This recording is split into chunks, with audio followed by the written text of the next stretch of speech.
British ஆட்சி நடந்துகிட்டு இருந்த காலம் 1920களின் கடைசி. அப்போ நடந்த ஒரு உண்மை நிகழ்ச்சி இது. ஒரு கல்யாண மாப்பிள்ளை ரயிலில் இறங்க போறார். அவரை வரவேற்க ஒரு ராஜ குடும்பமே காத்துக்கிட்டு இருக்குது. மங்களூர்லேருந்து இறங்குற அந்த மாப்பிள்ளை யார் தெரியுமா? ஒரு நாய். உண்மைதான், அந்த நாய்க்கு தான் கல்யாணம். சுதேசி சமஸ்தானத்து மன்னர்களில் ஒருத்தர் ஜூனாகட் மகாராஜா. அவரோட வளர்ப்பு நாய் ரோஷனாரா. அதுக்கு கல்யாணம் பண்ணி வைக்கணும்னு ஆசைப்பட்டார். மாப்பிள்ளை தேடினார். மங்களூர் மகாராஜாவோட வளர்ப்பு நாய் ஒன்று இருந்தது, பேரு பாபி. இது ரெண்டுக்கும் கல்யாணம் நடத்த முடிவு பண்ணார். திருமணத்துக்கு வேண்டிய எல்லா ஏற்பாடுகளையும் பண்ணுங்க அப்படின்னு உத்தரவு போட்டார்.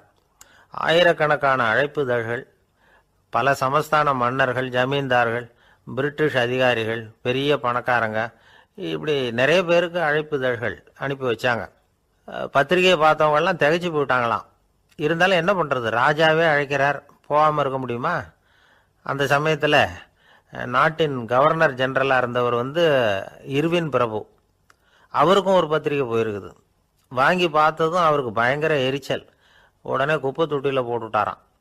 மாட்சிமை தங்கிய பிரிட்டன் சக்கரவர்த்தியின் பிரதிநிதியான தன்னை கேவலம் ஒரு நாயின் திருமணத்துக்காக அழைக்கிறதா அப்படின்னு அவருக்கு ஆத்திரம்.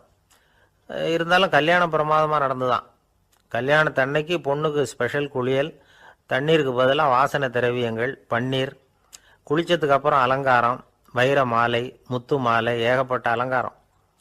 மாப்பிள்ளையை அழைக்கிறதுக்கு ரயில்வே ஸ்டேஷனில் ராஜ குடும்பமே காத்துக்கிட்டு இருக்குது. அவங்களோட வளர்ப்பு நாய்கள் 250. அத்தனை நாய்களுக்கும் பட்டு துணி போத்தி இருக்குது. முத்து வடங்கள் அணிவிச்சிருக்கிறாங்க. எல்லாம் ராஜ நாய்கள். அதுகளையும் வீதியில் நடக்க விடலையாம். அதுகளை சுமந்துக்கிட்டு போக அலங்கரிக்கப்பட்ட யானைகள் காத்துக்கிட்டு இருக்குதாம். மாப்பிள்ளைக்கு வரவேற்பு எப்படி தெரியுமா? அது நடந்து வர்ற பாதை பூரா ரத்தன கம்பளம் விரிச்சிருக்குது. 2 பக்கமும் ராஜாங்க அதிகாரிகள் கைகட்டி நிற்கிறாங்க. அரசு படை வீரர்கள் அணிவகுப்பு மரியாதை செலுத்துகிறாங்க. அந்த நாய் ராஜ மரியாதையோடு நடந்து வருது. நகையெல்லாம் போட்டுக்கிட்டு வருது. திருமண மண்டபத்துக்கு சேருது. அங்கே கல்யாணம் அமோகமாக நடக்குது. இந்த திருமணத்தை முன்னிட்டு அந்த ஜூனாகட் சமஸ்தானத்துக்கு 3 நாள் விடுமுறை வேற. கல்யாணத்துக்கு வந்திருந்தவங்களுக்கெல்லாம் ஏக தடபுடலாக விருந்து, நாட்டியம் எல்லாம் பிரமாதமாக நடந்துதான். இந்த கல்யாணத்தில் கலந்துக்க வந்திருந்த மற்ற சமஸ்தானத்து மன்னர்கள், திவான்கள், அரச குடும்பத்தினர், இப்படி அவங்க 700 பேராம். அவங்க போகிறதுக்காக விசேஷ ரயில்கள்லாம் வேற விட்டுருக்காங்க. கல்யாணம் முடிஞ்சதும் அந்த நாய் தம்பதிகளோட பெரிய பெரிய மன்னர்கள்லாம் ஒன்றா உட்காந்து சாப்பிட்டாங்களாம். ஏர் கண்டிஷன் அறையில் அந்த தம்பதிகள் கொஞ்ச காலம் வாழ்ந்துருக்கிறாங்க. கொஞ்ச நாளில் மாப்பிள்ளைக்கு மரியாதை குறைய ஆரம்பிச்சுட்டுது. வெளியில் துரத்தி விட்டாங்களாம். அந்த பெண் நாய் மட்டும் ராஜ போகங்களை அனுபவித்து வந்துதான். இந்த கல்யாணத்தை பார்த்துட்டு தொடர்ந்து மற்ற சமஸ்தானத்து மன்னர்களும் நாய் திருமணங்கள் நடத்த ஆரம்பிச்சுட்டாங்களாம். இது உண்மையில் நடந்திருக்குது. இப்படி அது இருக்கட்டும். இப்போ நம்ம கதைக்கு வருவோம். ஒரு ராஜாவுக்கு ரொம்ப நாள் கழித்து ஒரு குழந்தை பிறந்துதான். அரண்மனை ஜோசியரை கூப்பிட்டுருக்கார் ராஜா. ஜோசியரே, என் மகன் வருங்காலத்தில் சிறந்த வாழ் வீரனாக வரணும்னு ஆசைப்படுறேன். வருவானாங்கிறத கொஞ்சம் பார்த்து சொல்லுங்களேன் அப்படின்னாராம். ஜோசியர் சொன்னார், மன்னா, உங்கள் புள்ள வாழ் வீரனாக வர்றது கஷ்டம். ஆனால் அவரும் உங்களை மாதிரியே நாய்க்குட்டிகள் பேரில் பிரியமாக இருப்பார். அதுகளுக்கு கல்யாணமும் பண்ணி வைப்பார் அப்படின்னாராம். அது எப்படி கண்டுபிடிச்சிங்க அப்படின்னு கேட்டிருக்கார் ராஜா. அரசே, உங்கள் பிள்ளைக்கு வாழ் மேலே உள்ள பிரியத்தை காட்டிலும் நாய் மேலே உள்ள பிரியம் அதிகங்கிறதுக்கான அறிகுறி இப்போவே தெரியுது. நல்லா கவனித்து பாருங்க. அவர் வாழ்ன்னு கத்துறாரு அப்படின்னாரு. கவனித்து பார்த்துட்டு அப்படி எனக்கு காதில் விழலையே அப்படின்னாராம் மன்னர். அதனால தான் சொன்னேன், அவர் கத்துறது வாழ்ன்னு கத்தலை, வள்ளுன்னு கத்திக்கிட்டு இருக்கார். அதனால தான் அப்படி சொன்னேன் அப்படின்னாராம் அரண்மனை ஜோசியர். உங்கள் பையன் எப்படி சார் இருக்கான் அப்படின்னு விசாரித்தார் ஒருத்தர். அவன் என்ன சார், எதை சொன்னாலும் காதில் வாங்க மாட்டேங்கிறான், அவன் பாட்டுக்கு போகிறான் வர்றான் அப்படின்னு சொல்லி அழுத்துக்கிட்டார் அப்பா. பெரியவங்க சொல்கிறத சின்ன பிள்ளைங்க கேட்கறது இல்லைங்கிறது ஒரு குறை. பெரியவங்க சொல்கிறது சின்ன பிள்ளைங்க காதிலேயே விழறது இல்லைங்கிறது ஒரு குறை. இது கொஞ்சம் சீரியஸான விஷயம், கவனித்து பார்க்கணும். ஒரு குழந்தைக்கு காது சரியாக கேட்குதா இல்லையா அப்படிங்கிறத நாம தான் கவனித்து பார்த்து கண்டுபிடிக்கணும். அதுவாக நம்மக்கிட்ட தவழ்ந்து அப்பா எனக்கு காது கேட்கல, அழைச்சிட்டு போங்க டாக்டர்கிட்ட அப்படின்னுலாம் சொல்லிகிட்டு இருக்காது. அது சரி, ஒரு குழந்தைக்கு காது சரிவர கேட்குதா இல்லையா அப்படிங்கிறத முன்கூட்டியே நாம் தெரிஞ்சுக்கிறது எப்படி? அதுக்கு சில வழி இருக்குது. உங்கள் குழந்தைய கொஞ்சம் அப்படி கவனித்து பாருங்கள். அடிக்கடி ஜலதோஷம், காதில் அரிப்பு ஏற்படுதா? மூக்கு விரிவாகவும் அப்புறம் டான்சில், அடினாய்டு, சத அழற்சி இது மாதிரி ஏதாவது இருக்கா? வாயிலிருந்து எச்சில் ஒழுகுதா? குழந்தை வாயினால் சுவாசிக்குதா? பற்கள் முன்னாடி தள்ளி வளருதா? இதெல்லாம் அதுக்கு அறிகுறி. அப்புறம் இந்த வி, பி, டிஎஃப், டிஹெச் இப்படி இந்த ஒலிகள் சேர்ந்த வார்த்தைகளை குழந்தை சரியாக புரிஞ்சுக்காது.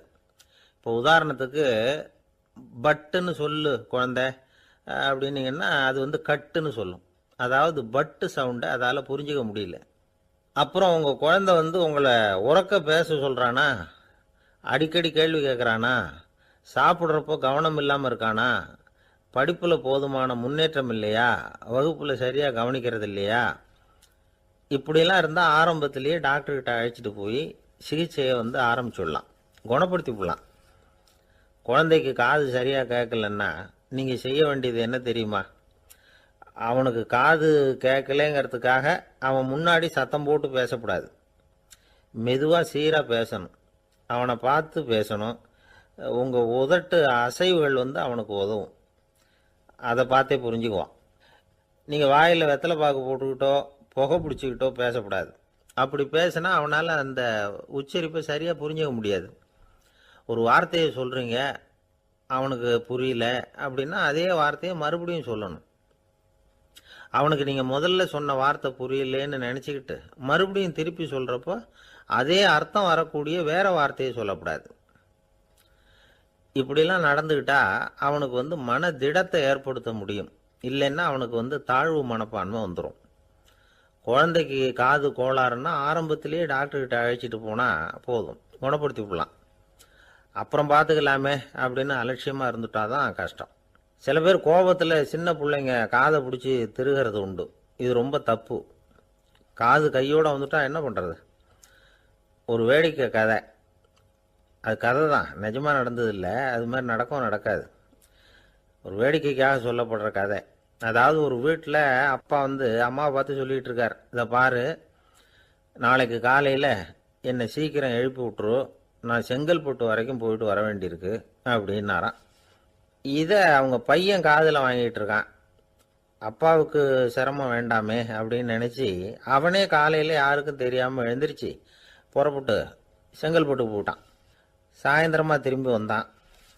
அப்பா பையனை காணாமல் அலமோதிக்கிட்டு இருக்கிறார். சாயந்தரமாக பையனை பார்த்ததும் எங்கடா போயிட்டு வந்தேன்னு கேட்டார் கோவமா. செங்கல்பட்டுக்கு போயிட்டு வந்தேப்பா, நீ வேணா அலைய வேண்டாமேன்னு அப்படின்னா. எதுக்கடா போனேன்னு அதட்டினார். அதான்ப்பா, நீ நேற்று அம்மா கிட்ட சொல்லிக்கிட்டு இருந்த, அதை காதில் வாங்கினேன், உனக்காக நான் போயிட்டு வந்தேன் அப்படின்னா. உடனே எந்த காதில் வாங்கினேன் அப்படின்னு சொல்லி காதை பிடிச்சி திருகுனார். அந்த காது கையோடு வந்துட்டுது. இது நடந்து கொஞ்ச நாள் கழித்து அந்த அப்பாவும் பையனும் கடத்தெருவில் போய்கிட்டு இருக்கிறாங்க. எதிரில் ஒரு நாய் ஓடி வந்தது. அதுக்கு 2 காதும் இல்லை. என்ன இது, இந்த நாய்க்குட்டிக்கு 2 காதும் இல்லை அப்படின்னார் அப்பா. அதுக்கு பையன் சொல்கிறான், அப்பா அது 2 தடவை செங்கல்பட்டுக்கு போயிட்டு வந்துருவோம் அப்படின்னானா. ஒரே ஒரு ஊரில் ஒரு அம்மா இருந்தாங்க. அந்த அம்மாவுக்கு ஒரே ஒரு பிள்ளையாண்டான். அவனுக்கு ரொம்ப அக்கறையோடு கல்யாணம் பண்ணி வச்சாங்க. கல்யாணம் முடிஞ்சதும் மருமக பொண்ணு வீட்டுக்கு சேர்ந்தது. அப்பாடா, என் கடமை முடிஞ்சது, இனிமேல் அக்கடான்னு எங்கேயாவது ஒரு மூலையில் படுத்து கிடக்கலாம் அப்படின்னு நினச்சாங்க அந்த அம்மா. ஆனால் நினைக்கிறபடி எங்கே நடக்குது? அதுக்கப்புறம் தான் பிரச்சனையே ஆரம்பமாச்சு. மருமகள் குணம் சரியில்லை, ஒரு மாதிரி. அந்த பொண்ணு வீட்டுக்கு வந்ததுமே முதல் வேலையாக மாமியாரை பார்த்து, அதுதான் நான் வந்துட்டேன்ல, இனிமேல் உங்களுக்கு என்ன வேலைங்க, புறப்பட வேண்டியது தானே, காசி ராமேஸ்வரம்னு எங்கேயாவது போங்க அப்படின்னுட்டு தான். மாமியாரை பார்த்தாங்க, கொஞ்சம் யோசனை பண்ணாங்க. இந்த பாருமா, நீ இப்படி சொல்கிறதுக்கு முன்னாடியே வீட்டை விட்டு புறப்படணுங்கிற முடிவுக்கு நான் வந்துட்டேன். வீட்டை மட்டும் இல்லை, இந்த உலகத்தை விட்டே கூட போகிறதுக்கு தயாராக இருக்கிறேன். ஆனால் ஒரே ஒரு விஷயத்துக்காக என் உயிரை கையில் பிடிச்சிக்கிட்டு இருக்கிறேன் அப்படின்னாங்களாம். என்ன விஷயம்னு கேட்டது இந்த மருமக பொண்ணு. வேற ஒன்றும் இல்லை, என் பிள்ளைக்கு கல்யாணம் பண்ணி வச்சுட்டேன். ஒரு பேர புள்ள பிறந்து அதை என் கண்ணால் பார்த்துட்டேன்னா நான் எங்கே வேணும்னாலும் போகிறதுக்கு தயாராக இருக்கிறேன். அப்படின்னாங்களாம் அந்த மாமியார். மாமியார் இப்படி சொல்கிறதுலேயும் நியாயம் இருக்கிறதாக பட்டுது அந்த பொண்ணுக்கு. சரி அப்படியே இருந்து பார்த்துட்டு போகலாம் அப்படின்னு அனுமதி கொடுத்தது. கொஞ்ச காலத்தில் ஒரு பேரன் பிறந்தான். அந்த அம்மாவும் பேரனை கண்ணால் பார்த்துட்டாங்க. சரி பேரனை பார்த்தாச்சுல்ல, இனிமேல் புறப்பட வேண்டியது தானே அப்படின்னது மருமக பொண்ணு. மாமியார் பார்த்தாங்க. நீ சொல்கிறது சரிதாம்மா, அதில் ஒன்றும் தப்பு இல்லை. என்னோட பேரன் உங்களை அம்மா அப்பான்னு கூப்பிடுறத என் காது குளிர கேட்டுட்டு போயிடுறேனே அப்படின்னாங்களாம். சரி அந்த ஆசையை நிறைவேறட்டும் அப்படின்னு காத்துக்கிட்டு இருந்தாங்க. பேரன் வளர்ந்தான், நடந்தான், பள்ளிக்கூடம் போனால் பெரியவனானான். மருமக பொண்ணு மறுபடியும் மாமியாரை விரட்ட ஆரம்பிச்சுட்டுது. இன்னும் புறப்புள்ளையான்னு. இதை பாருமா, இது வரைக்கும் இருந்துட்டேன். பேரனோட கல்யாணத்தையும் கண்ணால் பார்த்தாதான் இந்த கட்டை வேகும் போல் இருக்குது அப்படின்னு சொல்லி ஒரு மாதிரியாக பேச ஆரம்பித்தாங்க. இதுவும் நியாயமான ஆசையாக தான் படுது அப்படின்னு அது யோசிச்சிருக்கு அந்த பொண்ணு. சரின்னு அதுக்கும் ஒத்துக்கிட்டது. உடனே பேரனுடைய கல்யாணமும் முடிஞ்சது ஒரு வழியாக. இனிமே ஒரு நொடி கூட இங்கே இருக்கக்கூடாது, புறப்படுங்க அப்படின்னு மாமியாரை விரட்டிச்சான் அந்த பொண்ணு. இப்போ அந்த மாமியார் தன்னோட மருமகளை பார்த்து சொல்கிறாங்க, இதோ கிளம்பிட்டேம்மா, என் மூட்டை முடிச்செல்லாம் கட்டிக்கிட்டேன், புறப்பட்டுவிட்டேன். அப்படியே நீயும் உன் துணிமணிகளை மூட்டை கட்டிக்கிட்டு கிளம்பிடும், என்னோட சேர்ந்து 2 பேருமா சேர்ந்து போயிடலாம் அப்படின்னாங்களாம். அந்த பொண்ணு முழிக்குது. முழிக்காதே, உனக்கும் ஒரு மருமக வந்துட்டா, இனிமேல் நீயும் ஒரு மாமியார் தானே, உனக்கும் இனிமேல் இங்கே வேலை இல்லை, புறப்படு அப்படின்னாங்களாம். அப்போ தான் அந்த பொண்ணு சிந்திக்க ஆரம்பிச்சுதான், தன்னோட தவறு புரிஞ்சுதான். இந்த தகவலை கேட்டுக்கிட்டு இருக்கிற மருமகள்லாம் இதை பற்றி கொஞ்சம் யோசித்து பார்க்கணுங்கிறதுக்காகத்தான் இதை சொல்கிறோம் மாமியார்கள் சார்பாக. கொஞ்ச நாளைக்கு முன்னாடி ஒரு பொண்ணை பார்த்து பேசுகிற சந்தர்ப்பம் கிடைச்சிது ஒரு கல்யாண வீட்டில். அந்த பொண்ணு சொல்லிச்சு, சார் எனக்கு கல்யாணம் ஆகி 15 வருஷம் ஆகுது, நான் மாமியார்கிட்ட சண்டை போட்டதே இல்லை அப்படின்னு ரொம்ப அடக்கமாக சொல்லிச்சு. அது எப்படிம்மா சாத்தியமாச்சுன்னு கேட்டோம். எனக்கு கல்யாணம் ஆகி 15 வருஷம்தான் ஆச்சு, ஆனால் என் மாமியார் செத்து போய் 20 வருஷத்துக்கு மேலே ஆயிட்டுது அப்படின்னுது. லோகமானிய பாலகங்காதர திலகர் இருந்தார்ல, அவருக்கு 15 வயசுலேயே கல்யாணம் நடந்துதான். மனைவி பேர் தபிபாய். ரொம்ப பெரிய குடும்பத்து பொண்ணு, நல்ல குணம். அவங்க குடும்பம் நடத்திக்கிட்டு இருக்கிறாங்க. அந்த காலத்தில் திருடர்கள் பயம் அதிகம். இந்த காலத்தில் மட்டும் என்னன்னு கேட்குறீங்களா? நீங்கள் கேட்குறது நியாயம்தான். இருந்தாலும் இந்த காலத்து திருடனுக்கும் அந்த காலத்து திருடனுக்கும் ஒரு முக்கியமான வித்தியாசம் உண்டு. அதாவது அந்த காலத்து திருடன்லாம் நியாயம் அநியாயம் பார்க்கறது உண்டு, இந்த காலத்தில் அப்படி பார்க்கறது இல்லை. அந்த காலத்தில் திருட வர்றவங்கள்ட்ட கூட ஒரு தார்மீக உணர்வு உண்டாம். அதாவது அப்போ உள்ள கொள்ளைக்காரங்க எதை களவாடினாலும் சரி, அரிசியை மட்டும் களவாடுறது இல்லையா, அப்படி ஒரு கொள்கை. அதனால பாருங்க, அந்த காலத்து பெண்கள் நகை நட்டுகளை பத்திரமா வைக்கணும்னா பெட்டியில் வைக்கிறது இல்லை, அரிசி பானையில் போட்டு வச்சு விடுறது. இப்போல்லாம் பேங்க்கில் சேஃப்டி லாக்கர்னு இருக்குல்ல, அது மாதிரி அந்த காலத்தில் சேஃப்டி லாக்கருங்கிறது அரிசி பானை. இந்த வளையல், மூக்குத்தி, தோடு இப்படி எதுவாக இருந்தாலும் அதில் போட்டு பத்திரமா வச்சுருவாங்க. திருடன் அரிசி பானை பக்கம் போகிறதில்ல. ஏன்னா சாப்பிட்ற விஷயத்தில் கை வைக்கக்கூடாது, அது பாவம் அப்படின்னு அவன் நினைக்கிறான். திலகரோட மனைவி தபிபாயும் அதே மாதிரி தன்னுடைய ஆபரணங்களை ஒரு அரிசி பானைக்குள்ளே போட்டு மூடி வச்சுருந்தாங்களாம். இப்படி இருந்தப்போ ஒரு நாள் ஒரு பிச்சைக்கார பொண்ணு வீடு வீடாக பிச்சை கேட்டுக்கிட்டே வந்திருக்குது. திலகர் வீட்டுக்கும் தர்மம் போடுங்க தாயே அப்படின்னு தான் அந்த பொண்ணு. அந்த அம்மா தபிபாய் காதில் இது விழுந்திருக்கு. உடனே கை நிறைய அரிசி அள்ளிக்கிட்டு போட்டிருக்கு. பாத்திரத்தில் அரிசியை போட்டதுக்கு அப்புறம் தான் தெரியுது, பளிச்சுன்னு கண்ணில் படுது. அதாவது அந்த அம்மாவோட வைர மூக்குத்தி ஒன்று அரிசியோடு சேர்ந்து அந்த பிச்சைக்கார பொண்ணு பாத்திரத்தில் போய் விழுந்துட்டுது. இந்த அம்மாவுக்கு மனசுக்குள்ளே குழப்பம், என்ன இப்படி ஆயிட்டுதே, மூக்குத்தி போயிட்டுதே, பிச்சை பாத்திரத்திலேருந்து அதை எப்படி எடுக்கிறது அப்படின்னு தயக்கம். வாயை திறந்து அதை கேட்கறதுக்கும் கூச்சம். திண்ணையில் உட்காந்துருந்த திலகர் இவ்வளவையும் பார்த்துக்கிட்டு இருக்கிறார். மனைவியின் மனசுக்குள்ளே நடக்கிற மௌன போராட்டத்தை அவர் நல்லா புரிஞ்சுக்கிட்டாராம். மனைவியை பார்த்து சொன்னாராம், தபிபாய், இது தெய்வ சம்மதம், அவளுக்கு சேர வேண்டிய மூக்குத்தி அவகிட்ட போயிட்டுது, பிச்சை பாத்திரத்தில் விழுந்த மூக்குத்தியை எடுக்க வேணாம் அப்படின்னாராம். சரின்னு சொல்லிவிட்டு மேற்கொண்டு எதுவும் சொல்லாமல் அந்த அம்மா வீட்டுக்குள்ளே போயிட்டாங்களாம். இந்த காலத்துலலாம் அது மாதிரி நடக்குமா? வெறும் அரிசியை போட்டுட்டு விவகாரம் பண்ணிட்டு இருக்க மாட்டோமா? ஒரு பெரிய மனுஷன் வீட்டுக்கு ஒரு பிச்சைக்காரன் வந்தான். ஐயா, நாங்கள் பிச்சைக்காரங்கள்லாம் சேர்ந்து ஒரு சங்கம் வச்சுருக்குறோம், அதுக்கு நிதி சேர்க்குறோம், அதுக்கு ஒரு 100 ரூபா கொடுத்தீங்கன்னா எங்களுக்கு பெரிய உதவியாக இருக்கும் அப்படின்னானா. அதெல்லாம் ஒன்றும் கொடுக்க முடியாது போ அப்படின்னாரான் அவர். அப்படின்னா ஒரு 50 ரூபாயாவது கொடுங்களேன் அப்படின்ட்டுருக்கான். அதுவும் முடியாதுன்னு சொல்லிவிட்டார். 25 ரூபா அப்படின்னு இருக்கான். எதுவும் முடியாது அப்படின்னாராம். சரிங்க, இவ்வளவு பெரிய வீட்டுக்கு வந்துட்டு வெறுங்கையோடு திரும்புறது நல்லா இருக்காது, அதனால சும்மா ஒரு ரூபா மட்டுமாவது கொடுங்க அப்படின்னு இருக்கான் அவன்.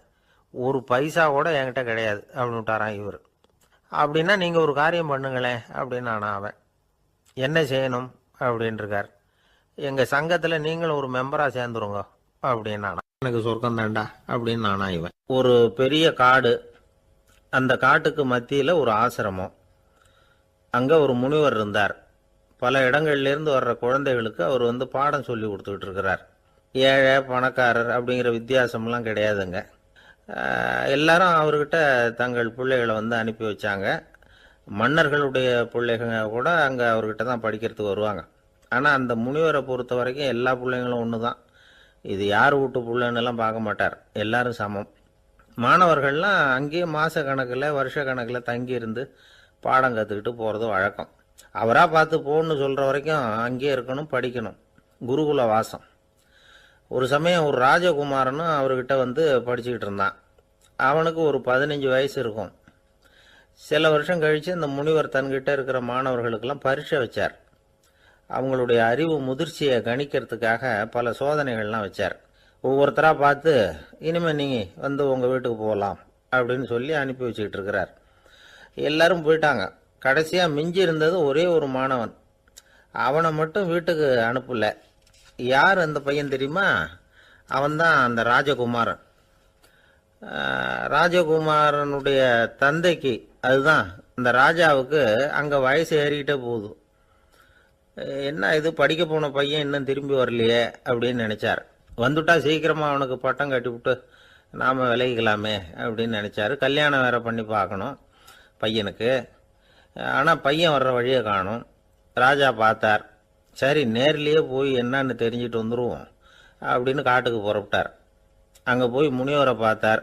முனிவர் இவரை அன்பாக வரவேற்று உட்கார வச்சார். அதுக்கப்புறம் ராஜா மெதுவா, எல்லாரையும் வீட்டுக்கு அனுப்பி வச்சுட்டிங்களாமே, ஏன் பிள்ளைய மட்டும் அப்படின்னு சொல்லி மெதுவாக இழுத்தார். முனிவர் இதுக்கு உடனே பதில் சொல்லலை.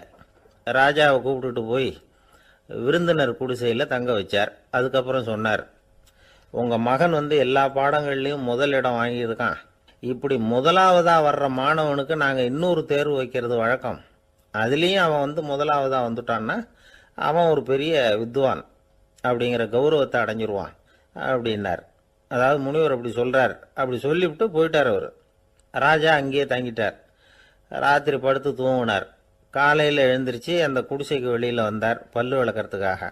அந்த சமயத்தில் தூரத்தில் ஒருத்தன் ஒரு கையில் கோடாலியை வச்சுக்கிட்டு தலையில் ஒரு பெரிய விறகு கட்டை சுமந்துக்கிட்டு வந்துக்கிட்டு இருக்கிறது மாதிரி தெரிஞ்சது. யாராவது விறகு வெட்டியாக இருக்கும் அப்படின்னு நினைச்சார் ராஜா. கிட்ட வந்ததும் உத்து பார்க்குறாரு. பார்த்தா அது தன்னோட புள்ள. திகைச்சு போயிட்டார். என்ன இது, ஒரு ராஜகுமாரனை கூட இது மாதிரி வேலையெல்லாம் செய்ய சொல்கிறாங்களே அப்படின்னு நினைச்சார். ராஜகுமாரன் விறகு கட்டை கொண்டுகிட்டு போய் கொல்லை பக்கம் வச்சான். அந்த சமயம் முனிவர் அங்கே வந்தார். என்ன மகனே, விறகு வெட்டிட்டு வந்துட்டியா? சரி, இப்போ ஒரு துடைப்பத்தை எடுத்துக்கோ, விருந்தினர் குடிசையின் வாசல் பக்கத்தை கூட்டி பெருக்கி சுத்தம் பண்ணு போ அப்படின்னார். அப்படியே செய்கிறேன் குருவே அப்படின்னு சொல்லிவிட்டு போனான். சுத்தம் பண்ண ஆரம்பிச்சிட்டான். ராஜா பார்த்தார் இதை. உடனே ஓடியாந்தார். மகனே, என்ன காரியம் பண்ணுற? துடைப்பத்தை கீழே போடுனார். இப்போ அந்த ராஜகுமாரன் சொல்கிறான், தந்தையே, இது என்னுடைய குருதேவரோட உத்தரவு. இங்கே நான் ஒரு மாணவன். இங்கே அரசனும் ஒன்று தான், ஆண்டியும் ஒன்று தான். குருதேவர் சொல்கிறத மறுக்காமல் செய்கிறது தான் எங்கள் கடமை அப்படின்னா. இந்த சமயம் முனிவர் அங்கே வந்தார். இவனை முதுகில் தட்டி கொடுத்தார். அப்புறம் ராஜா கிட்ட சொன்னார், அரசே, உங்கள் புள்ள எங்கள் கடைசி தேர்வுலேயும் வெற்றி பெற்றுட்டான். பணிவு தான் மாணவர்களின் மிக உயர்ந்த குணம். குருநாதர் சொல்றது மனசுக்கு பிடிக்கலன்னா கூட மறுக்காம செய்யணும். அப்படி செய்யறதுனால எதை செய்யலாம் எதை செய்யக்கூடாது அப்படிங்கிற விவேகம் அவங்களுக்கு வந்துடும். செய்யக்கூடாததை கூட பெரியவங்க சொல்லிவிட்டா செஞ்சுதான் ஆகணும் அப்படிங்கிற பணிவு அவங்களுக்கு வந்துடும். இந்த குணம் வந்துட்டுதுன்னா அவங்க எத்தனை கடினமான வேலையா இருந்தா கூட ரொம்ப சுலபமா செஞ்சு முடிச்சிருவாங்க. தூக்கத்திலேயும் அப்புறம் துக்கத்திலேயும் தோண்டு போட மாட்டாங்க. இந்த பணிவும் விவேகமும் அவங்க கிட்ட மன உறுதியை ஏற்படுத்தும். அந்த உறுதி உங்க பையனுக்கு வந்தாச்சு. இனிமே அவனை நீங்க அழைச்சிட்டு போகலாம். அவன் நிச்சயமா பேரும் புகழும் பெறுவான் அப்படின்னார். ராஜா அவரை பார்த்து, குருதேவா புரிஞ்சுக்கிட்டேன், என்னை மன்னிக்கணும் அப்படின்னாரு. அதுக்கப்புறம் மகனை அழைச்சிக்கிட்டு நாட்டுக்கு திரும்பி வந்துட்டார். இந்த கதையை இன்று ஒரு தகவலில் சொல்லுங்க சார், உங்கள் நிகழ்ச்சியில் சொல்லுங்க சார் அப்படின்னு சொல்லி மாணவர்கள் கேட்டால் பணிவாக இருக்கிறது எப்படி அப்படிங்கிறத புரிஞ்சுக்குவாங்க அப்படின்னு சொன்னார் ஒருத்தர். சரி சொல்லுவோம், அதுக்கு முன்னாடி நேர்லேயே ஒரு பையன்கிட்ட சொல்லி பார்க்கலாமே அப்படின்னு தோணுச்சு. உடனே ஒரு பையனை கூப்பிட்டோம். ஏன்பா உங்கள் வாத்தியார் உனக்கு இது மாதிரி ஒரு பரீட்சை வச்சா என்ன பண்ணுவேன் அப்படின்னு கேட்டோம். நானும் அப்படி தான் சார் நடந்துக்குவேன், விறகு வெட்டுவேன், தொடப்பத்தினால கூட்டி சுத்தம் பண்ணுவேன், உடனே செஞ்சு முடிச்சிருவேன் சார் அப்படின்னா. பலே பரவாயில்லையே அப்படின்னோம். ஆமாம் சார், அப்படி செஞ்சால் தானே வீட்டுக்கு அனுப்புவார், இல்லைன்னா இன்னொரு வருஷம் இங்கேயே இருந்து படின்னு சொல்லி விடுவாரே, அதனால் அப்படி செய்வேன் அப்படிங்கிறான் அந்த பையன். இந்த உலகத்தில் உண்மையாகவே வேதாந்தம் பேசுகிறவங்களும் உண்டு, உள்ளுக்குள்ளே வேற மாதிரி இருந்துக்கிட்டு வெளியில் வேதாந்தம் பேசுகிறவங்களும் உண்டு. ஒரு ஆள் இருந்தார், அவரு ஒரு கடை வச்சு வியாபாரம் பண்ணிக்கிட்டு இருந்தார். மகா கஞ்சன், யாருக்கும் எந்த உதவியும் செய்ய மாட்டார். எச்சில் கையென்ன ஈர கையை கூட உதற மாட்டார், அப்படிப்பட்ட மனுஷன். அந்த ஊருக்கு ஒரு முனிவர் வந்துக்கிட்டு இருந்தார். வருஷத்துக்கு ஒரு தடவை வருவார், ஒரு நாள் 2 நாள் இருப்பார், அப்புறம் போயிடுவார். அந்த முனிவர் வர்றப்போலாம் இந்த ஆள் எழுந்திரிச்சு ஓடி போய் அவரை வரவேற்பான். ரொம்ப பெரிய வேதாந்தி மாதிரி அவர்கிட்ட பேசிக்கிட்டு இருப்பான். காயமே இது பொய், வெறும் காற்றடைத்த பையும்மா, தர்மம் தலைகாக்கும்மா. பணம் என்ன சார் பணம், இன்னைக்கு ஒருத்தன் கையில் இருக்கும், நாளைக்கு ஒருத்தன் கையில் இருக்கும், எல்லாம் மாயம். எனக்கு தான் இன்னமும் இந்த சம்சார பந்தத்திலிருந்து விடுபடுறதுக்கு நேரம் வரலேம்மா. அந்த முனிவரும் இந்த ஆள் இப்படி சொல்கிறத கேட்ட உடனே, ஏப்பா அப்படி சொல்கிற, இப்போ கூட நீ சரின்னு சொல்லு, உனக்கு தீட்சை கொடுத்து இதிலிருந்து விடுபடுற ஞானத்தை போதிக்கிறேன் பார். உடனே அந்த ஆள் என்ன சொல்லுவான் தெரியுமா? ஐயோ சாமி, இப்போ அது எப்படிங்க முடியும், பிள்ளைங்கள்லாம் சின்ன சிறுசுங்க, அதுகளுக்கெல்லாம் ஒரு கல்யாணம் காட்சின்னு செஞ்சு கடமையை முடிச்சுட்டா நீங்கள் சொல்கிறபடி செஞ்சு விடலாமா. சரி, இன்னும் முனிவர் போயிடுவார். அடுத்த வருஷம் வருவார், இவன் வழக்கம் போல் வேதாந்தம் பேசுவான். சரி தீட்சை கொடுக்குறேன் வா அம்பார். பேரம்பேத்தியை பார்க்கணும், கோர்ட்டில் கேஸ் ஒன்று இருக்குது, அது முடியணும் அப்படின்னு தயங்க ஆரம்பிச்சிருவான். எல்லாம் சொல்லுவான், ஆனால் குடிக்கிறதுக்கு தண்ணி கூட கொடுக்க மாட்டான். ரொம்ப வருஷம் கழித்து மறுபடியும் ஒரு நாள் அந்த ஊருக்கு முனிவர் வந்தார், இவன் கடைக்கு வந்தார். அப்புறம் அங்கே கல்லாவில் நம்ம ஆள் இல்லை, அவன் புள்ள தான் உட்காந்துருக்கிறான். அப்பாவை போலவே புள்ளையும் எழுந்திரிச்சு ஓடியாந்து முனிவரை வரவேற்றான். அப்பா எங்கன்னு விசாரிச்சார் முனிவர். ஐயோ அதை ஏன் கேட்குறீங்க சாமி, உங்ககிட்ட தீட்சை வாங்கி இந்த சம்சார பந்தத்திலேருந்து விடுதலை பெறணும்னு சொல்லிக்கிட்டே இருப்பார், அது நிறைவேறாமலே போய் சேர்ந்துட்டார். போன மாதம் ஒரு நாள் திடீர்னு நெஞ்சு வலிக்குதுன்னார், அவ்வளவுதான் போட்டுன்னு போயிட்டார் அப்படின்னு புலம்புனான் பையன். இதை கேட்டதும் முனிவர் சிரிச்சாரான். அவன் எங்கடா போவான், உன் அப்பா எங்கேயும் போகல, இதோ வாழை ஆட்டிக்கிட்டு உன் காலடியிலே இருந்துக்கிட்டு இருக்கான் பார் அப்படின்னு சொல்லி அங்கே நின்றுக்கிட்டு இருந்த ஒரு நாயை சுட்டி காட்டினாரான். என்ன சாமி சொல்கிறீங்க அப்படின்னு ஆச்சரியமாக கேட்டிருக்கான் பையன். உடனே முனிவர் அந்த நாயோட தலையில் ஒரு தட்டு தட்டி பேசுகிறா அப்படின்னாரான். உடனே அந்த நாய் வேதாந்தம் பேச ஆரம்பிச்சுட்டு தான். காயமே இது போய் வெறும் காற்றடைத்த பைய அப்படின்னு தான். முனிவர் சொன்னார், அடே இப்போவும் ஒன்றும் கெட்டு போகல, நீ விரும்புனா சொல்லு, உனக்கு தீட்சை கொடுத்து என் பின்னாடியே அழைச்சிட்டு போயிடுறேன், அங்கே அழைச்சிட்டு போய் உனக்கு ஞானத்தை போதிக்கிறேன், வர்றியா அப்படின்னு கேட்டிருக்கார். உடனே அந்த நாய் சொல்லிச்சான், ஐயோ அதை ஏன் கேட்குறீங்க சாமி, நான் உண்ணாமல் தின்னாமல் ஏராளமான சொத்து சேர்த்து வச்சுட்டேன், என் பிள்ளைங்க அதோட பெருமை தெரியாமல் ராத்திரி நேரம்லாம் கதவை திறந்து போட்டுட்டு தூங்கிடுவாங்க, அதனால் இப்படி நாயாக பிறந்து ராத்திரி பகலாக சுற்றி சுற்றி காவல் காத்துட்டு கிடக்கிறேன், இப்போ எப்படி சாமி வர முடியும் அப்படின்னு கேட்டுதான். அறியாமையிலேயே சுகம் கண்டு இப்படி இருக்கிற ஆளுங்களுக்கு எப்படி விடுதலை கிடைக்கும், எப்போ விடுதலை கிடைக்கும் அப்படின்னு கேட்குறார் தசாவதானி, திருக்குறள் பேர் ராமையா. அவர் கேட்குறது நியாயம் தானே. இந்த காலத்து பையன் ஒருத்தன் அப்பா கிட்ட சொன்னான், அப்பா இன்னைக்கு நான் ₹1 மிச்சப்படுத்தி விட்டேன் அப்படின்னு. நானும் அப்படியா, என்னடா பண்ணேன்னு கேட்டிருக்கார் அப்பா. டவுன் பஸ்ஸில் ஏறாமல் அது பின்னாடியே ஓடியாந்தேன், ₹1 மிச்சம் தானே அப்படின்றான். அட பாவி, ஒரு ஆட்டோ பின்னாடி ஓடியாந்துருந்தா ₹10 மிச்சமாயிருக்குமே, வேஸ்ட் பண்ணிட்டியே அப்படின்னாரான் அந்த அப்பா. சாலை ஓரமாக அழுதுகிட்டு உட்காந்துருந்தான். பிச்சை எடுத்து சாப்பிட்ற ஒருத்தன் அந்த பக்கமாக வந்தான். இவனை பார்த்தான். ஏன் அழுதுகிட்டு உட்காந்துருக்கிற, என்னாச்சு உனக்கு அப்படின்னு கேட்டான். அதுக்கு இவன் சொன்னான், என்கிட்ட ஒன்றுமே இல்லை, நான் இந்த உலகத்தில் இருந்து என்ன பிரயோஜனம், அதனால தான் அழுதுகிட்டு இருக்கிறேன் அப்படின்னா. உன்கிட்ட மறைஞ்சிருக்கிற புதையல் என் கண்ணுக்கு நல்லா தெரியுது, அது உனக்கு புரியல, அதனால தான் அழுதுகிட்டு இருக்கிற அப்படின்னா. என்னது புதையல் இருக்குதா, உன் கண்ணுக்கு தெரியுதா அப்படின்னு கேட்டான். ஆமாம், எனக்கு தெரியுது. அந்த புதையலை நீ விற்கிறதுக்கு தயாராக இருக்கிறியா அப்படின்னு கேட்டான் இவன். இதை கேட்டதும் அந்த இளைஞனுக்கு ரொம்ப ஆச்சரியமாக போச்சு. என்னது இப்படி கேட்குறானே அப்படின்னு. என்கிட்ட ஒரு காசு கூட இல்லையே, அப்படி இருக்கிறப்போ புதையல் எங்கேருந்து வந்தது அப்படின்னா.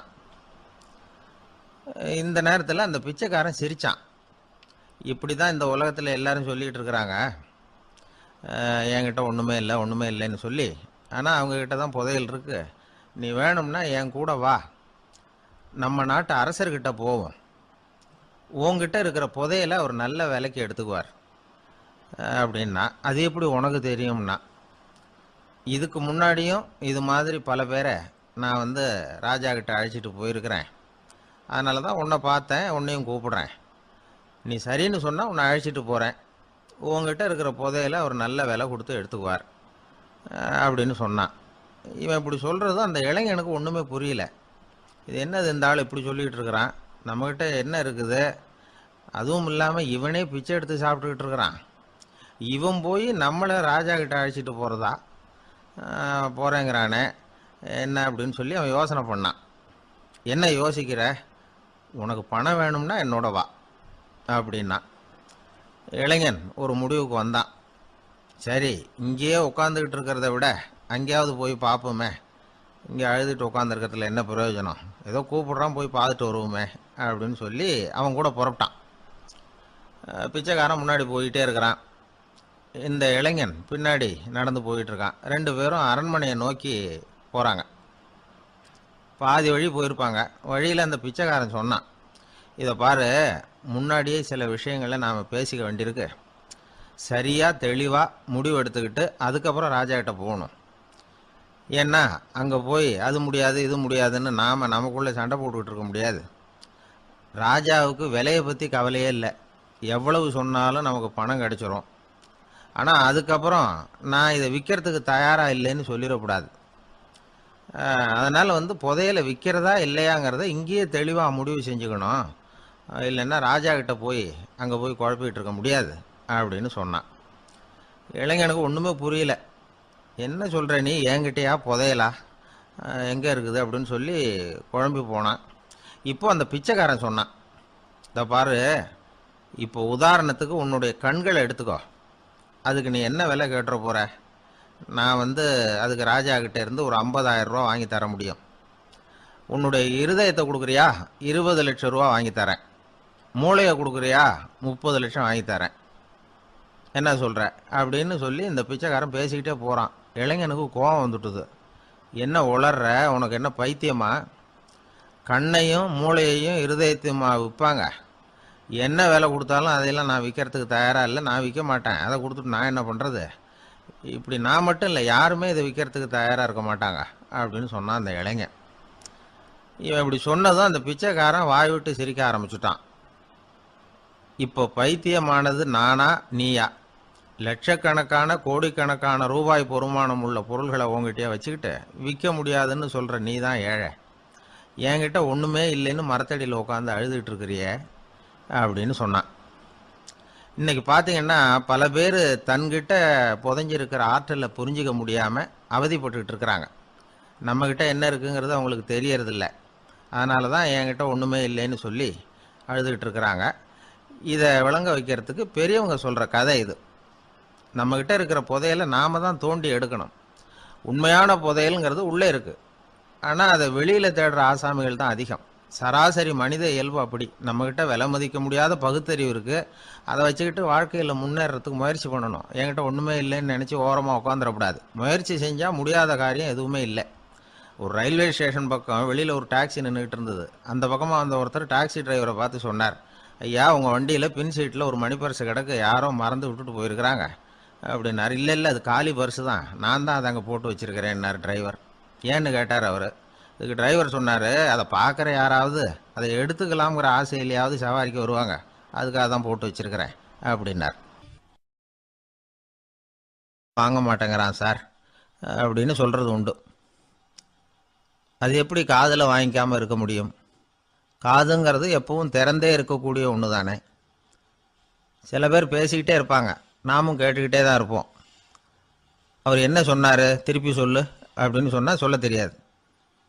காது சரியாக கேட்டாலும் நாம் பேசுகிறத மற்றவங்க சரியாக கேட்குறாங்களா அப்படிங்கிறது சந்தேகம்தான். இந்த சந்தர்ப்பத்தில் ஒரு உண்மையை நாம் புரிஞ்சுக்கணும். அதாவது என்னென்னா, கேட்பதுங்கிறது வேற, கவனிக்கிறதுங்கிறது வேற. அதாவது கேட்கறதுன்னா அது ஹியரிங், கவனிக்கிறது அப்படின்னா அது லிசனிங். கேட்கறதுங்கிறது தன்னிச்சையாக நடக்கக்கூடிய ஒரு செயல். இப்போ ஒரு சாலையில் நடந்து போயிட்டுருக்குறோம், எவ்வளவோ சத்தம் நம்ம காதில் வந்து விழுந்துக்கிட்டு இருக்கு. கார் போகிற சத்தம் கேட்குது, பறவை ஒரு மரத்துலேருந்து கத்துது, அந்த சத்தம் கேட்குது, இப்படி நிறைய வந்து காதில் விழுந்துக்கிட்டு இருக்கு. ஆனால் கவனிக்கிறதுங்கிறது எப்படின்னா, நம்ம முழு மனசை செலுத்தி உன்னிப்பாக கேட்கறது. எத்தனையோ சத்தத்துக்கு நடுவில் தன்னுடைய குழந்தை அழற சத்தத்தை தாய் தெரிஞ்சுக்க முடியுது இல்லையா, அது மாதிரி. விவரம் தெரிஞ்சவங்கலாம் என்ன சொல்கிறாங்கன்னா, கவனித்தல் அதாவது லிசனிங் அப்படிங்கிற செயலில் 3 அம்சங்கள் இருக்கிறதாக சொல்கிறாங்க. அது என்ன 3 அம்சங்கள் அப்படின்னா, முதல்ல காதால் கேட்கறது, இது முதல் அம்சம். ரெண்டாவது என்னன்னா கேட்டதை புரிஞ்சுக்கிறது. மூணாவது என்னன்னா என்ன புரிஞ்சுக்கிட்டோங்கிறத தெரிவிக்கிறது, ஃபீட்பேக் அப்படின்னு சொல்கிறோமே அது. ஒரு ஆசிரியர் வகுப்பில் பாடம் நடத்திக்கிட்டு இருக்கிறார். வெறுமனே கேட்குற குழந்தை ஒரு காதால் வாங்கி இன்னொரு காதால் விட்டுடும். அதாவது கேட்குற குழந்தை அப்படி செய்யும். ஆனால் கவனிக்கிற குழந்தை கேட்டதை புரிஞ்சுக்கும். என்ன புரிஞ்சுக்கிட்டேன்னு கேட்டால் பதில் சொல்லும். இதுதான் கேட்கறதுக்கும் கவனிக்கிறதுக்கும் உள்ள வித்தியாசம். ஒரு புள்ளி விவர கணக்கு என்ன சொல்லுது தெரியுமா? ஒரு மனிதன் எழுதுறது மூலமாக 6% அறிவை பெருக்கிக்கிறானா, எழுதுறது மூலமாக. படிக்கிறது மூலமாக 19% அறிவை பெருக்கிக்கிறானா. பேசுறது மூலமாக 30% அறிவை பெருக்கி கொள்ளுகிறான் அப்படின்னு சொல்கிறாங்க. ஆனால் பாருங்கள், கவனிக்கிறது மூலமாக 45% அறிவை பெருக்கிக் கொள்ளுகிறான் அப்படிங்கிறது புள்ளி விவரம். அதனால் வந்து கற்றலின் கேட்டல் நன்று அப்படின்னு சொல்கிறாங்க இல்லையா, அது இதுதான். அதனால் கவனிக்கிறது மூலமாக அதிக அறிவை நாம் வந்து பெருக்கிக் கொள்ள முடியும். கேள்வி ஞானம்தான் ரொம்ப சிறந்தது அப்படிங்கிறார் வள்ளுவர். அதாவது கவனித்து கேட்கணும், அதுதான் முக்கியம். இப்போ மற்றவங்க சொல்கிறத நல்லா கவனிக்க முடியாதபடிக்கு நாமே சில தடைகளை ஏற்படுத்திக்கிறோம், அல்லது நம்ம அறியாமலே அப்படி ஒரு தடை உண்டாயிடுது. அந்த தடைகளை தாண்டணும் அல்லது தகர்த்து எறியணும் அப்படிங்கிறது பெரியவர்கள் சொல்லுகிற யோசனை. அது என்ன தடைகள் அப்படின்னா, நமக்கு தெரியாத இவர் என்ன சொல்லிட போகிறார் அப்படிங்கிற நினப்பு, இது ஒரு தடை. சொல்லி முடிக்கிறதுக்கு முன்னாடியே குறுக்க பேசுறது, மனசு அங்கேயும் இங்கேயும் அலையிறது, இதெல்லாம் தான் தடைகள். ஆசிரியர் பாடம் நடத்துகிறார் அப்படின்னா மாணவர்கள் அக்கறையாக கவனிக்கணும், அப்போ தான் பரீட்சையில் பாஸ் ஆக முடியும். வீட்டுக்குள்ள கணவன் சொல்கிறத மனைவி கவனித்து கேட்கணும், மனைவி சொல்கிறத கணவன் கவனித்து கேட்கணும், இல்லைன்னா குழப்பமாயிடும். ஒரு அம்மா கோயிலுக்கு போனாங்க, சேலையில் ஒரு முடிச்சு போட்டிருந்தாங்க. எதுக்கு சேலையில் முடிச்சு போட்டு வச்சுருக்குறீங்க அப்படின்னு கேட்டாங்க. எங்கள் வீட்டுக்காரர் ஒரு கடிதத்தை மறக்காமல் தபால் போட்டியில் போட்டுடணும்னு சொன்னார், ஞாபகத்துக்காக முடிச்சு போட்டு வச்சுருக்கிறேன் அப்படின்னாங்க. கடிதத்தை பெட்டியில் போட்டுவிட்டீங்களா அப்படின்னு கேட்டாங்க. அது எப்படிங்க முடியும், அவர் கடிதத்தை என்கிட்ட கொடுக்க மறந்துட்டாரே அப்படின்னாங்களாம். அதனால் மறக்கப்படாதுன்னு நினச்சிக்கிட்டே மறந்து விடுறது, இப்படி ஒரு வாழ்க்கை. அதனால் வாழ்க்கையில் நமக்கு இருக்கிறது செவிச்செல்வம் ரொம்ப முக்கியமானது. நிறைய கேட்கணும், சொல்கிறத விட கேட்கணும், கேட்கறத விட முக்கியம் கவனிக்கிறது. அப்படி கவனிக்கிறது மூலமாக நம்முடைய வாழ்க்கையில் வெற்றி பெறணும். கழுதைய நண்பர்கள் எங்கே போனாலும் சேர்ந்தே போவாங்க வருவாங்க. அப்போது அந்த கழுதை கொஞ்சம் கவலையோடு பேச ஆரம்பிச்சுதான். அதோ பாரு, அங்கே ஒரு புதர் தெரியுது இல்லையா, இந்த புதருக்குள்ளே ஒரு சிங்கம் இருக்குது, அந்த பக்கமாக நான் போகிறப்போ வர்றப்போலாம் அது என்கிட்ட வம்பு வளர்க்குது, தகராறு செய்யுது, என் மேலே பாயுது, என்னை தாக்குது, ஏன்னு தெரியல அப்படின்னுது. இதை கேட்டதும் அந்த குரங்கு சொல்லிச்சு, இனிமேல் கவலைப்படாத, இந்த தடவை நான் உன்னை காப்பாற்றுறேன்னுது. அதுக்கப்புறம் ஒரு நாள் அந்த குரங்கும் கழுதியும் அந்த புதர் பக்கமாக போய்கிட்டு இருந்தாங்க. எதிர்பார்த்தது மாதிரியே நடந்தது. அந்த சிங்கம் எதிரில் வந்தது, கழுதியை பார்த்தது, உடனே அது மேலே பாய ஆரம்பிச்சுட்டுது. அவ்வளவுதான். உடனே இந்த குரங்கு என்ன பண்ணிச்சு தெரியுமா, கிடுகிடுன்னு ஒரு மரத்து மேலே ஏறி உட்காந்துக்கிட்டுது. அங்கே உட்காந்துக்கிட்டு கீழே அந்த கழுதையும் சிங்கமும் போடுற சண்டையை வேடிக்கை பார்க்க ஆரம்பிச்சுட்டுது. கொஞ்ச நேரம் கழித்து அடிபட்ட காயத்தோடு அந்த கழுதை மெதுவாக நடந்து வந்தது. குரங்கும் மெல்ல மரத்தை விட்டு கீழே இறங்கிச்சு. இப்போ கழுதை கேட்டுது, என்னை காப்பாத்துறேன்னு சொல்லிவிட்டு காலை வாரி விட்டுட்டியே, நீ பாட்டுக்கு மரத்து மேலே ஏறி உக்காந்துக்கிட்டே, அது நியாயமானது. குரங்கு பரிதாபமாக அதை பார்த்துது. நான் மரத்து மேலே இருந்து நீங்கள் 2 பேரும் சண்டை போட்டதை பார்த்துக்கிட்டு தான் இருந்தேன். உன்னோட சத்தம் தான் அதிகமாக இருந்தது, அது நீ சிரிக்கிற மாதிரி எனக்கு கேட்டுது. அதனால் நீ தான் ஜெயிச்சுக்கிட்டு இருக்க போல இருக்கு அப்படின்னு நினச்சிவிட்டேன்னு. இன்றைக்கி பல பேர் இப்படி தான் இருக்கிறாங்களாம். யார் ஜெயிக்கிறாங்க யார் தோக்குறாங்கங்கிறத முகத்தை பார்த்து கூட கண்டுபிடிக்க முடியறதில்ல. பேசுகிற பேச்சை வச்சு கூட கண்டுபிடிக்க முடியறதில்ல. தோற்கிறவங்க கூட சிரிக்கிற மாதிரி முகத்தை வச்சுக்கிறான். இன்றைய மனிதர்கள்கிட்ட ஏகப்பட்ட முரண்பாடுகள். பொய் முகங்களோட உலவுகிறவர்கள் தான் அதிகம். உண்மை முகம் எங்கே இருக்குது அப்படிங்கிறத புரிஞ்சுக்கிட்டு நண்பர்களை தேர்ந்தெடுக்கணும் அப்படிங்கிறது ஒரு முக்கியமான கருத்து. கடவுள் இந்த உலகத்தை படைச்சுட்டு அதுக்கப்புறமும் கொஞ்ச நாள் இங்கேயே தங்கியிருந்தாராம். அப்போ தான் அவருக்கு ஒரு உண்மை புரிஞ்சுதான், இந்த உலகத்தில் தங்கி இருக்கிறது எவ்வளவு இடைஞ்சல்னு. தினமும் மனிதர்கள் தேடி வந்து ஏதாவது புகார் சொல்லிக்கிட்டே இருந்தாங்களாம். எனக்கு அது வேணும் இது வேணும்னு கேட்டுக்கிட்டே இருந்தாங்களாம். சில பேர் வந்தாங்க, நாங்கள் வந்து விவசாயம் பண்ணுறோம், தண்ணி இல்லாமல் பயிர் காயுது, எங்களுக்கு மழை வேணும் அப்படின்னாங்க. அவங்க போனதும் அதுக்கப்புறம் சில பேர் வந்தாங்க, நாங்கள் வந்து மண்பானை செய்கிறவங்க நிறைய பானை செஞ்சு வச்சுருக்குறோம், மழை பெஞ்சால் எல்லாம் கரைஞ்சி வீணாக போயிடும், அதனால் இன்றைக்கி மழை பெய்யக்கூடாதுன்னாங்க.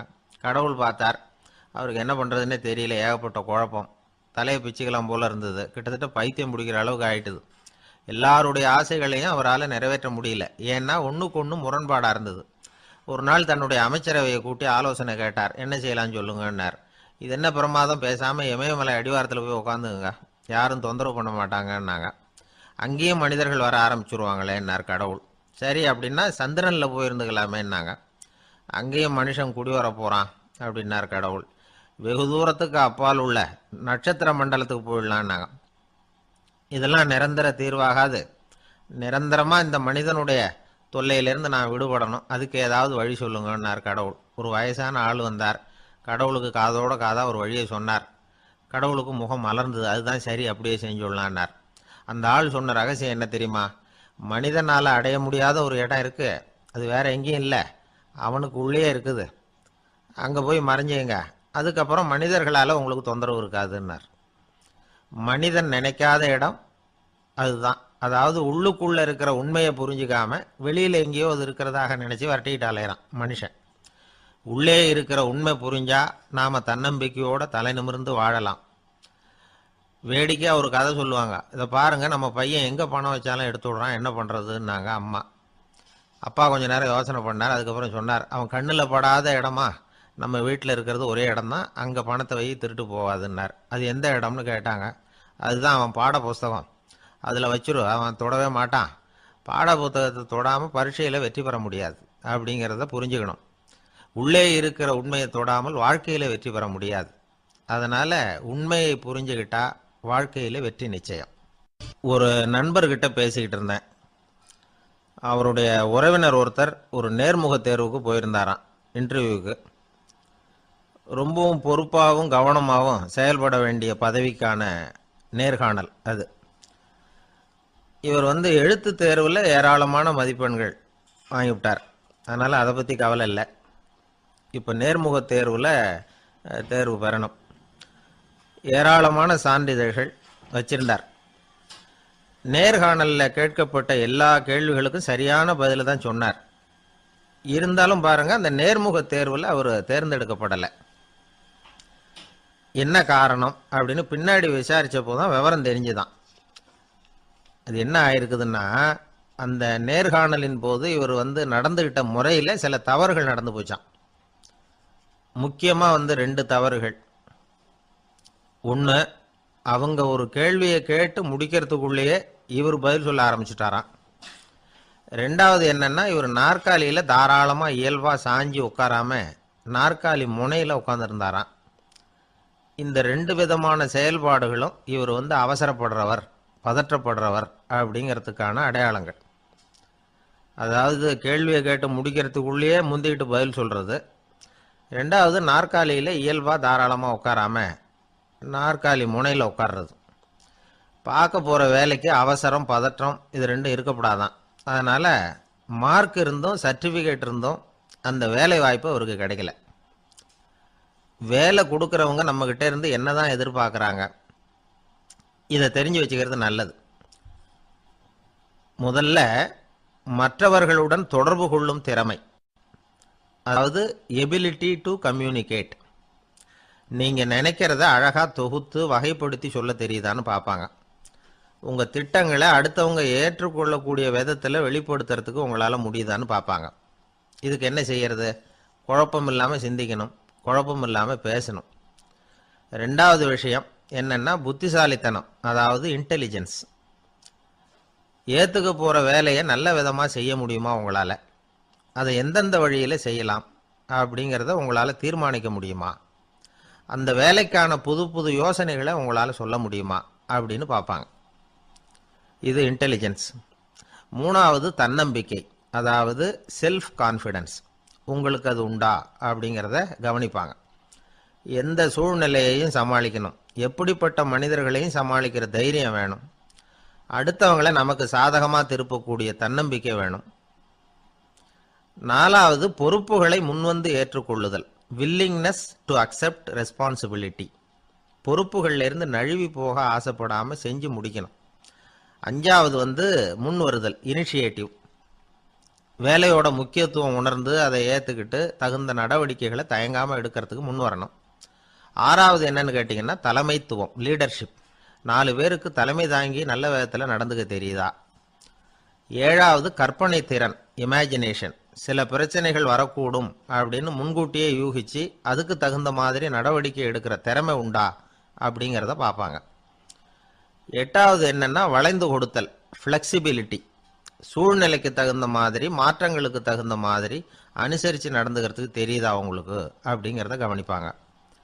அடுத்தது திறமைகளை வெளிக்கொணரும் திறமை, இன்டர்பர்சனல் ஸ்கில்ஸ். அடுத்தவங்க கிட்ட இருக்கிற திறமையை கண்டுபிடிச்சி அதை நல்ல விதத்தில் ஊக்கப்படுத்தி பயன்படுத்த தெரியுதா அப்படின்னு பார்ப்பாங்க. ஆறாவது சுய அறிவு, செல்ஃப் நாலெட்ஜ். அடுத்தவங்க நம்மளை பற்றி என்ன நினைக்கிறாங்க அப்படிங்கிறத நம்மளால் புரிஞ்சிக்க முடியுதாங்கிறது முக்கியம். அடுத்தது போட்டி மனப்பான்மை, காம்படிட்டிவ்னஸ். அடுத்தவங்களை ஒப்பிட்டு பார்த்து அதை விட ஒரு படி மேலே வரணுங்கிற குணம் வேணும். இதுக்கு அடுத்தது என்னென்னா குறிக்கோளை வெல்லுதல், கோல் அச்சீவ்மெண்ட். குறிக்கோளை சவாலாக எடுத்துக்கிட்டு அதை அடையணும். அப்புறம் வேறுபட்ட திறமைகள், ஒகேஷனல் ஸ்கில்ஸ். பதவிக்கு வேண்டிய திறமைகள் தவிர மற்ற திறமைகள் எதுவும் உண்டாங்கிறது முக்கியம். நமக்கு வேலை கொடுக்கணும்னு நினைக்கிறவங்க நம்மக்கிட்ட இருந்து இவ்வளவும் எதிர்பார்ப்பாங்க. அதுக்கு தகுந்த மாதிரி நம்மளை நாமே தயார்படுத்திக்கணும். ஆனாலும் நான் உங்ககிட்ட சொல்கிறதுக்கு ஒரு முக்கியமான செய்தி இருக்குது, அதை நான் உங்ககிட்ட ஒப்படைக்கணும்னு நினைக்கிறேன். அது என்னோட அப்பா அவருடைய கடைசி காலத்தில் என்கிட்ட ஒப்படைச்சிட்டு போன செய்தி. வாழ்க்கையில் அது எனக்கு ரொம்ப உபயோகப்பட்ட ஒரு கருத்து.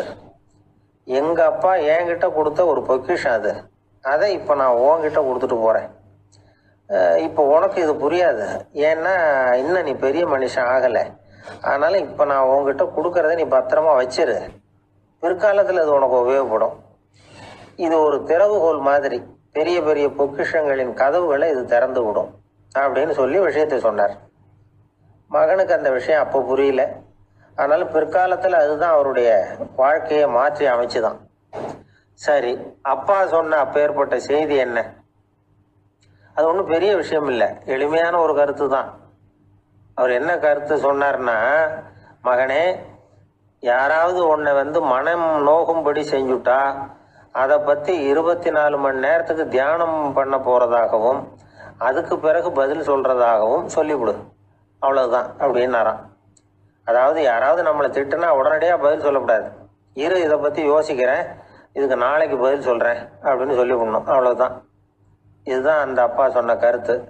சின்ன வயசில் இது என்ன பேர்பட்ட ஒரு பெரிய ரகசியமா, இது ஒரு பெரிய விஷயமா அப்படின்னு தான் தோணும். அந்த பையனுக்கும் அப்படி தான் தோணிச்சான். ஆனாலும் அப்பா சொன்ன அந்த கடைசி வாசகம் அது அப்படிங்கிறதுனால அதை அப்படியே மனசில் பதிய வச்சுருந்தார். அந்த இளைஞர் ஒரு பெரியவரானார் ஒரு காலத்தில். அவரை ஒருத்தர் ஒரு கட்டத்தில் அவமானப்படுத்தி விட்டாராம். உடனே அவர் சொன்னார், ஐயா, இதை பற்றி நான் 24 மணி நேரம் தியானிக்கணும், அப்படித்தான் எங்கள் அப்பா எனக்கு சொல்லி கொடுத்துருக்காரு. அவர் இப்போ இல்லை, அவர் பேச்சுக்கு மதிப்பு கொடுக்க வேண்டியது என்னுடைய கடமை. அதனால் தயவு பண்ணி மன்னிச்சுக்குங்க, 24 மணி நேரம் பொறுத்து திரும்பி உங்களுக்கு பதில் சொல்கிறேன் அப்படின்னாராம். அவர் தியானம் பண்ணார். அதுக்கப்புறம் அவருக்குள்ள ஒரு சின்ன தெளிவு ஏற்பட்டு போச்சான். அதாவது சில நேரங்களில் அவமதிப்பு கூட சரிதான்னு கூட அவருக்கு தோணிச்சான். அதாவது அவன் அப்படி பேசுனதில் ஒன்றும் தப்பு இல்லையே, நாமளும் அப்படி தானே நடந்துக்கிட்டோம் அப்படிங்கிறதெல்லாம் அவருக்கு தெரிஞ்சு போச்சு. மறுநாள் அந்த ஆளுகிட்ட போனார். ஐயா நன்றி, நீங்கள் சொன்னது சரிதான், அது ஒரு அவமதிப்பு இல்லை, உண்மையான பேச்சு தான். நீங்கள் என்ன முட்டாள்னு சொன்னீங்க, யோசிச்சு பார்க்குறப்போ அது சரிதான்னு எனக்கும் தோணுது, நான் அப்படி தான் இருக்கிறேன் அப்படின்னாராம். சில சமயம் இது மாதிரி யோசிக்கிறப்போ அந்த அவமதிப்பே ஒரு பொய் அப்படின்னு புரியும். அதுவே பொய்ங்கிறப்போ அதுக்காக நாம் எதுக்கு மனம் புண்படணும் அப்படின்னு நினைப்பார். அது மட்டும் இல்லை, அது ஒரு பொய்ன்னு சொல்கிறதுக்கு கூட அந்த ஆள்கிட்ட போக மாட்டார். பொய்ன்னா அது பொய் தானே, அதுக்காக ஏன் கவலை பண்ணணும். கவனிக்கிறது மூலமாகவும் தியானிக்கிறது மூலமாகவும் மெல்ல மெல்ல அவர் மற்றவர்களின் செயல்களை விடவும் தன்னுடைய எதிர்வினைகளின் மீது தான் அளவு கடந்த விழிப்புணர்வு கொண்டவராக மாறினார் அப்படிங்கிறார் ஒரு பெரிய ஞானி. தியானம்ங்கிறது ஒரு எளிமையான புரிந்து கொள்ளல் மட்டும்தாங்கிறார் அவர். மௌனமாக உட்கார்ந்துருக்கிறது இல்லை தியானம், மந்திரத்தை ஓதிக்கொண்டிருப்பதில்லை தியானம், மனதின் நுண்ணிய வேலைத்தனங்களை புரிந்து கொள்வதுதான் தியானம் அப்படிங்கிறார். அப்படி புரிஞ்சுக்கிறப்போ நமக்குள்ள ஒரு மாபெரும் விழிப்புணர்வு பிறகுது. அது மனசுலேருந்து பிறக்கிறது இல்லை, ஆன்மாவிலிருந்து பேரறிவிலிருந்து பிறகுது. இதுதான் பெரியவர்கள் சொல்லியிருக்கிற முக்கிய கருத்து. இந்த காலத்திலே ஒரு அப்பா இருந்தார். கடைசி காலத்தில் மகனை கூப்பிட்டார். மகனே, உனக்காக நான் விட்டுட்டு போகிறது இந்த பெட்டி தான். இது எங்கள் அப்பா என்கிட்ட ஒப்படைச்சிட்டு போனது, இதை உன்கிட்ட நான் ஒப்படைச்சிட்டு போகிறேன். நான் இந்த உலகத்தை விட்டு போனதுக்கு அப்புறம் நீ இதை திறந்து பார், இந்தா அதுக்கான திறவுகோல் அப்படின்னு கொடுத்துட்டு கண்ணை மூடிட்டாரான். கொஞ்ச நாள் கழித்து பொட்டியை திறந்து பார்த்துருக்கிறார். பொட்டியில் இருந்தது என்ன தெரியுமா?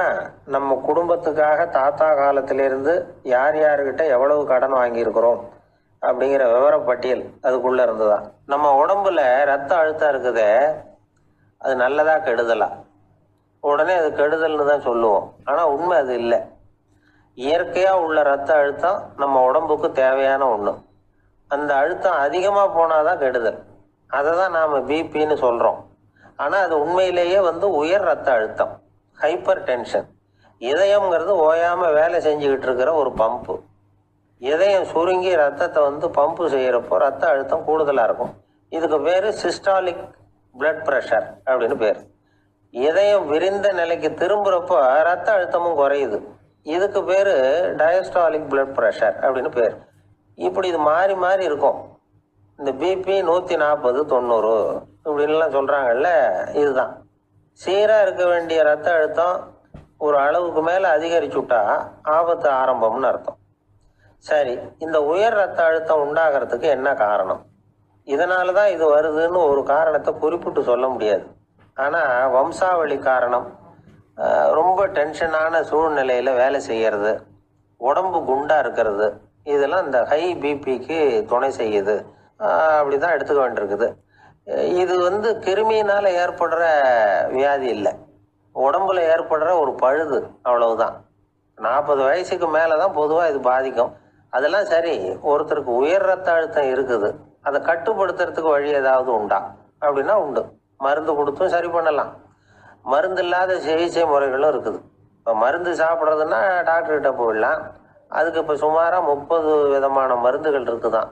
மருந்தோட உடல் கட்டுப்பாடும் மனக்கட்டுப்பாடும் சேர்ந்ததுன்னா ரொம்ப விசேஷம். அது இருக்கட்டும், மருந்து இல்லாமல் நாம் செய்ய வேண்டியது என்ன, அதை தெரிஞ்சுக்குவோம்.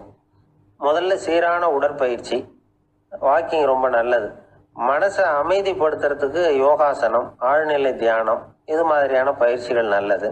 ஒரு காலத்தில் யோகாசனம் பண்ணுங்க, தியானம் பண்ணுங்கன்னு சொன்னால் ஒரு மாதிரியாக பார்த்தாங்க. இப்போ மருத்துவ நிபுணர்களே அதெல்லாம் ரொம்ப அவசியம்தான் அப்படின்னு சொல்கிறாங்க. இன்னொரு அதிசய சிகிச்சை முறை இப்போ வழக்கத்துக்கு வந்திருக்குது, பயோ ஃபீட்பேக் அப்படின்னு பேர். மூளையின் அழுத்த அலைகளை பதிவு பண்ணி அதை மறுபடியும் உடம்புக்குள்ளே செலுத்தி இந்த ரத்த அழுத்தத்தை சீராக்கி போடுறாங்க. சில பேருக்கு இந்த ஹை பிபி பார்டர் லைனில் இருக்கும். அவங்களுக்கெல்லாம் மருந்துகள் அவசியம் இல்லை, வாழ்க்கை முறையில் சில மாற்றங்களை பண்ணிக்கிட்டாவே போதும். பிஹேவியரல் மாடிஃபிகேஷன்ஸ்னு சொல்கிறாங்க. அது எப்படின்னா, பரபரப்பான வாழ்க்கை முறையை தவிர்க்கணும், புகைப்பிடிக்கிற பழக்கம், மது அருந்தும் பழக்கம், இதெல்லாம் இருந்தால் விட்டுடணும். சாப்பாட்டில் உப்பை குறைக்கணும், கொழுப்பு சத்து ஆகாரங்களை குறைச்சிக்கணும், முடிஞ்சால் விட்டுடலாம். குடும்பத்தில் ஏற்கனவே யாருக்காவது ஹை பிபி இருந்தால் சந்ததிகள் ஜாக்கிரதையாக இருக்கணும். நடுத்தர வயசை அடைஞ்சவங்க அப்பப்போ அந்த பிபி செக் பண்ணிக்கிறது நல்லது. டாக்டர் சொல்கிறத நம்மளில் பல பேர் சரியாகவே கேட்கறது இல்லை, அதனால தான் இடைஞ்சல். ஒரு ஆள் பிபின்னு சொல்லி டாக்டர்கிட்ட போனான். உடம்பு குண்டா இருக்கு, அதை குறைக்கணும், முதல்ல தினமும் உடற்பயிற்சி பண்ணு அப்படின்னார். சரின்னு சொல்லிவிட்டு வந்தான், செஞ்சான். கொஞ்ச நாள் கழிச்சு மறுபடியும் டாக்டர்கிட்ட போனான். என்னப்பா எக்ஸசைஸ் பண்ணியா அப்படின்னு கேட்டார்.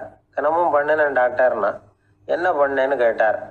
முன்னெல்லாம் சிகரெட்டை வந்து கடையில் வாங்குவேன், இப்போ நான் அப்படி வாங்குறத விட்டுட்டேன், தினமும் நானே என் கையாலேயே உருட்டி தயார் பண்ணுறேன் டாக்டர், இது ஒரு எக்ஸசைஸ் தானே அப்படின்னா.